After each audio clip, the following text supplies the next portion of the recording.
20 அம்ச கோரிக்கைகளை முன்வைத்து சென்னையில் தலைமைச் செயலகத்தை முற்றுகையிட முயன்ற தமிழ்நாடு அரசு ஊழியர் சங்கத்தினரை காவல்துறையினர் கைது செய்துள்ளனர். இதுகுறித்த கூடுதல் தகவல்களை வழங்குகிறார் செய்தியாளர் மணிகண்டன். புதிய பென்ஷன் திட்டத்தை ரத்து செய்ய வேண்டும், காலி பணியிடங்களை நிரப்ப வேண்டும் உள்ளிட்ட 20 அம்ச கோரிக்கைகளை வலியுறுத்தி கடந்த 7 நாட்களாக அரசு ஊழியர் சங்கத்தினர் ஆர்ப்பாட்டத்தில் ஈடுபட்டு வருகிறார்கள். இன்று காலை எழிலகத்தில் அவர்கள் ஆர்ப்பாட்டத்தில் ஈடுபட்டு கோட்டையை நோக்கி மறியல் செல்ல முயன்றார்கள். 1000க்கும் மேற்பட்ட அரசு ஊழியர் சங்கத்தினர் இந்த மறியல் போராட்டத்தில் கலந்து கொண்டார்கள். அவர்களை எழிலகத்தில் உள்ள அனைத்து வாயில்களுமே காவல்துறை அடைத்து தடுப்புகள் வைத்து அவர்கள் உள்ளேயே இருக்கும்படி காவல்துறை செய்திருந்தார்கள். ஆனால் அவர்கள் தடுப்புகளை எல்லாம் மீறி வெளியே வந்து அவர்கள் கோட்டையை நோக்கி இந்த போராட்டத்தில் ஈடுபட முயன்றார்கள். காவல்துறையினுடைய தடுப்புகளை எல்லாம் மீறி அவர்கள் எழிலகத்தினுடைய பின்வழியாக அவர்கள் கதவுகளை உடைத்துக் கொண்டு காமராஜர் சாலையை நோக்கி கோட்டையை முற்றுகையிடும் முயற்சியில் ஈடுபட்டார்கள். அப்பொழுது காவல்துறையினருக்கும் அரசு ஊழியர் சங்கத்தினருக்கும் மோதல் ஏற்பட்டது. இதில் சில அரசு ஊழியர் சங்கத்தினர் காயமடைந்துள்ளதாக தெரிவித்திருக்கிறார்கள். தற்பொழுது நம்மிடையே ஒரு அரசு ஊழியர் சங்கத்தினுடைய பிரதிநிதி இருக்கிறார், அவருடமே கேட்போம். நீங்க என்ன மாதிரியான ஒரு தாக்குதலுக்கு ஆளானீங்க?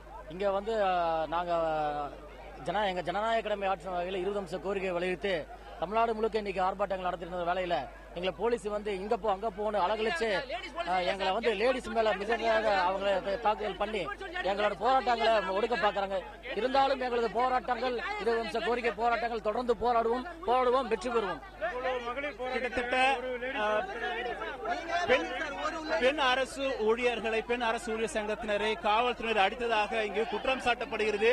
தற்பொழுது ஒரு பெண்மணி இருக்கிறார், உடனே கேட்போம், என்னமா நடந்தது சார்? எல்லாமே ஜென்ஸ் போலீஸா வச்சு அராஜகம் பண்றாங்க. நாங்க என்ன எங்களோட கோரிக்கை தானே நாங்க கேக்குறோம், எங்களுக்கு வழி விடுங்க, நாங்க போய் நேரா போய் கேக்குறோம். நாங்க எங்களோட ஒரு லேடி போலீஸ் உடனே புடைய பிடிச்சி இழுத்து தள்ளி அந்த மேடம் கீழே விழுந்துட்டாங்க. லேடிஸ் இருக்காங்கன்னா லேடிஸ் போலீஸ் போடணும், அதான் எங்களுக்கு சேஃப்டி. அது எப்படி ஜென்ஸ் இழுப்பாங்க பிடிச்சி? காவல்துறையினுடைய இந்த தள்ளுமுள்ளில் பலர் காயமடைந்திருப்பதாக அரசு ஊழியர் சங்கத்தினுடைய தரப்பில் தெரிவித்திருக்கிறார்கள்.